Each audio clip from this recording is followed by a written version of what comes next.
In 1770, British explorer Captain James Cook claimed the eastern coast of Australia for Great Britain, naming it New South Wales.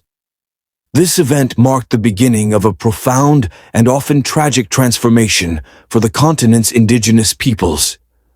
At the time, Australia was inhabited by diverse groups of Aboriginal people, each with their own distinct cultures, languages, and territories. The British government's decision to establish a penal colony in New South Wales in 1788, led by Captain Arthur Phillip, marked the start of widespread European settlement. The first fleet, consisting of convicts, soldiers, and settlers, landed at Port Jackson, modern-day Sydney, initiating a process of colonization that would have devastating consequences for the Aboriginal population. The arrival of European settlers led to the systematic dispossession of Aboriginal lands. The British operated under the legal doctrine of terra nullius, which incorrectly declared Australia as land belonging to no one. This assumption ignored the sophisticated systems of land management and ownership practiced by Aboriginal people for tens of thousands of years. Aboriginal communities were forcibly removed from their ancestral lands, which were appropriated for farming, grazing, and settlement by the colonists. This dispossession resulted in the loss of access to traditional food sources, water, and sacred sites, disrupting the social, cultural, and spiritual fabric of Aboriginal life. The introduction of European diseases, such as smallpox, measles, and influenza, to which Aboriginal people had no immunity, led to catastrophic population declines. Smallpox epidemics, in particular, ravaged Aboriginal communities, with some estimates suggesting that up to 50% of the population in certain areas was wiped out within the first few decades of contact. The expansion of European settlements led to violent conflicts between colonists and Aboriginal people. The Frontier Wars, a series of skirmishes and battles fought from the late 18th to the early 20th century, resulted in significant loss of life on both sides. Aboriginal resistance was met with brutal reprisals, including massacres and punitive expeditions aimed at subduing and terrorizing Indigenous communities. One of the most tragic aspects of British colonial policy was the forcible removal of Aboriginal children from their families.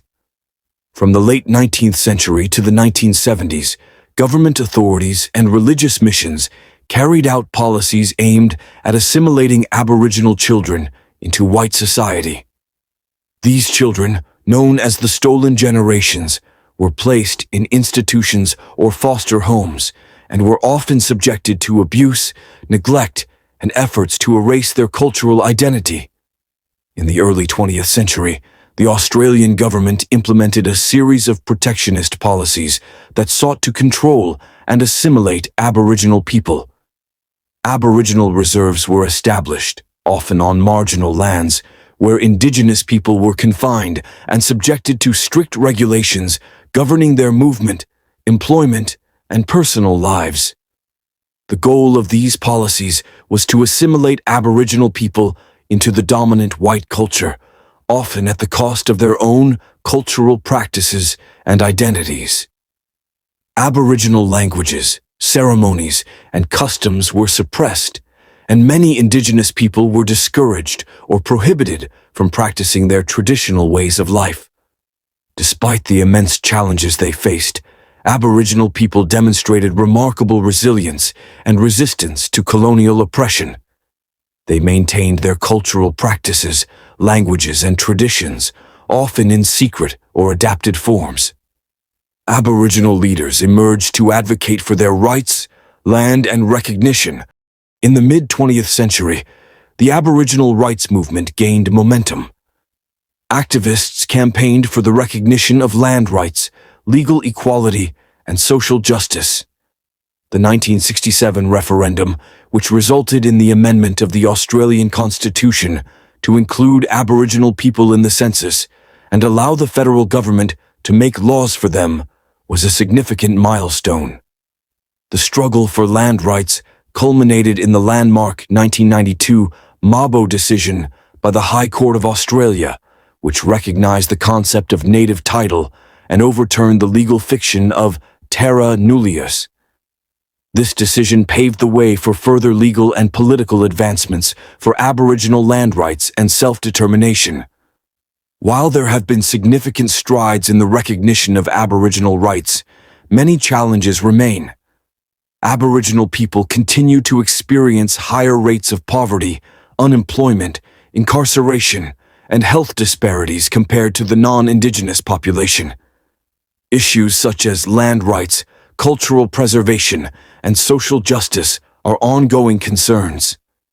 Efforts to address historical injustices and promote reconciliation between Aboriginal and non-Indigenous Australians have gained prominence in recent decades.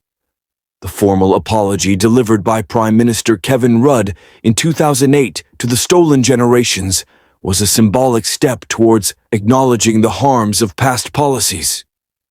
Reconciliation initiatives aim to foster understanding, respect, and cooperation between Aboriginal and non-Indigenous Australians. These efforts include educational programs, cultural exchanges, and policies aimed at addressing social and economic disparities. The story of the British in Australia and their impact on Aboriginal people is one of profound displacement, mistreatment, and resilience. The colonization of Australia led to the dispossession of Aboriginal lands, the spread of disease, violent conflicts, and the suppression of Indigenous cultures. Despite these challenges, Aboriginal people have demonstrated remarkable resilience and continue to fight for their rights, recognition, and reconciliation. Understanding this history is crucial for acknowledging the enduring legacy of colonialism and working towards a more just and equitable future for all Australians. The journey towards reconciliation requires ongoing commitment to addressing the injustices of the past and building a society that respects and values the contributions of its First Nations peoples